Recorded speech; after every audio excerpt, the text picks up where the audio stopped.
Добро утро, приятели! Днес сме усилили така много интересна идея по време на моята закуска. Защо да не си направим нещо сладко, нещо вкусно, нещо приятно, нещо любимо от нашето детство, от моето, предполагам от вашето, да си направим домашни круасани. За тази цел реших да направя круасани, нормални круасани без нищо, круасани с ябълково сладко, защото ми е останало от ябълковия пай, който правих при няколко година, и круасани с шоколад. Надявам се да ви хареса рецептата. Не е трудна, не е сложна. За целта реших да ползвам ето това. Това е много интересно тесто, което се развива, само се навива на форми и е готово. Иначе по принцип мога да ви покажа рецепта, която примерно ще се мести тесто, защото не е повече време, но това е бързо, лесно, вкусно и много приятно. Да започваме!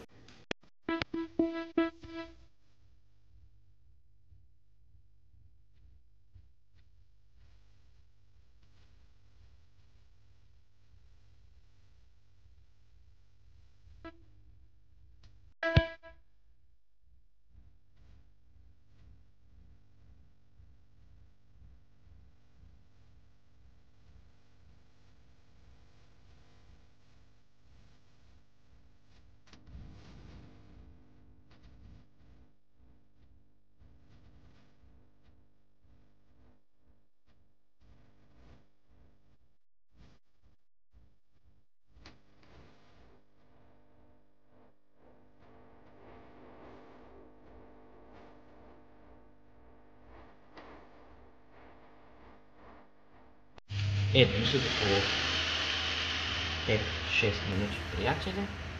Нашите круасани са почти готови. Мога само да ви посъветвам да въртите просто. Ето е така, за минута-две и сме готови. Държим те да не бъдат толкова прилепнали един до друг, за да могат хубаво да се изпекат.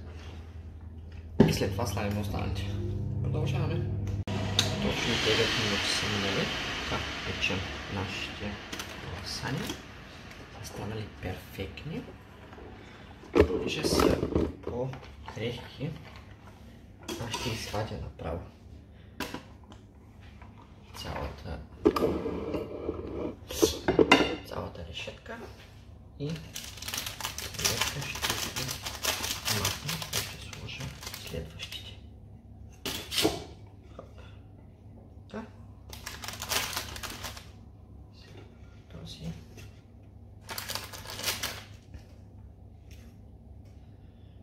Така. Слагаме нашата втора доза.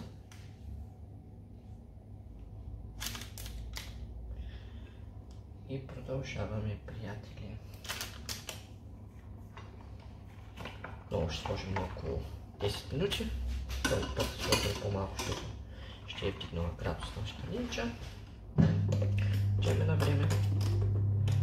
Слагаме на 10 минути, трябва 10 минути. Включвам се набързо, само да кажа, хубаво е да опърнете вашите круасани. Ще покажа. Изпачем и от розанцата тъкно ги обърна. Следвам всички да ги обърнат, защото има опасност те да бъдат неизпечени така добре от двете страни. В смисъл, пак ще бъде изпечени, но няма да бъдат изпечени. И ето ни накрая, след 9 минути, нашите круасани са станали перфектни. Ето да ви покажа.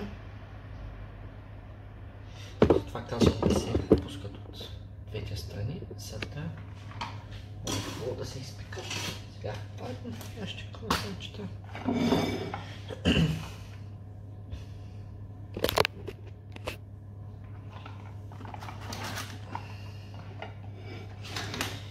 И след малко имаме една страхотна закуска.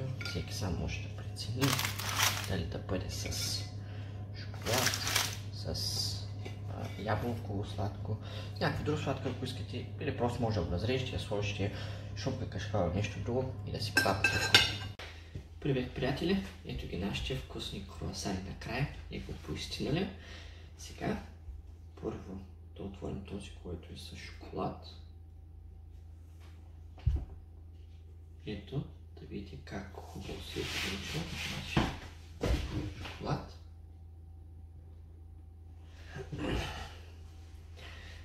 Така, нека да видим един от нашите круасани с ябълково сладко. Перфектен.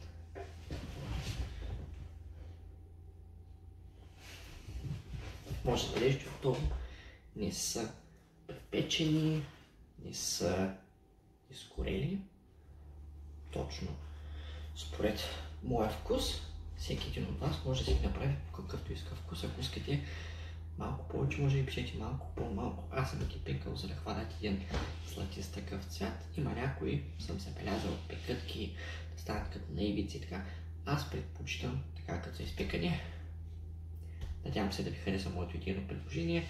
Стават за около 10 минути, 15 максимум цялата подготовка. Отварянето на кутията, развиването, слагането на сладко шоколад, ако искате само така, може да ги срежете, както казах. Допълнително да сложите малко кашкавал, шунка, салам, каквото прецените и да си направите един вкусен сандвич с татнатина. Това от мен, приятели, да ви харесва моето предложение за вкуса, бърза, лесна и много приятна закуска круасани. Скоро, ако ви харесала моята рецепта, ще се радвам да харесате това видео, да коментирате, да сабскрайбнете моя канал, да ме последвате в YouTube, като натиснете бутона subscribe и тази камбанка. По този начин ще получавате персонални съобщения за това какво се случва в моята кухня, кога, как и по какъв начин приготвям нещата и ги пускам в YouTube.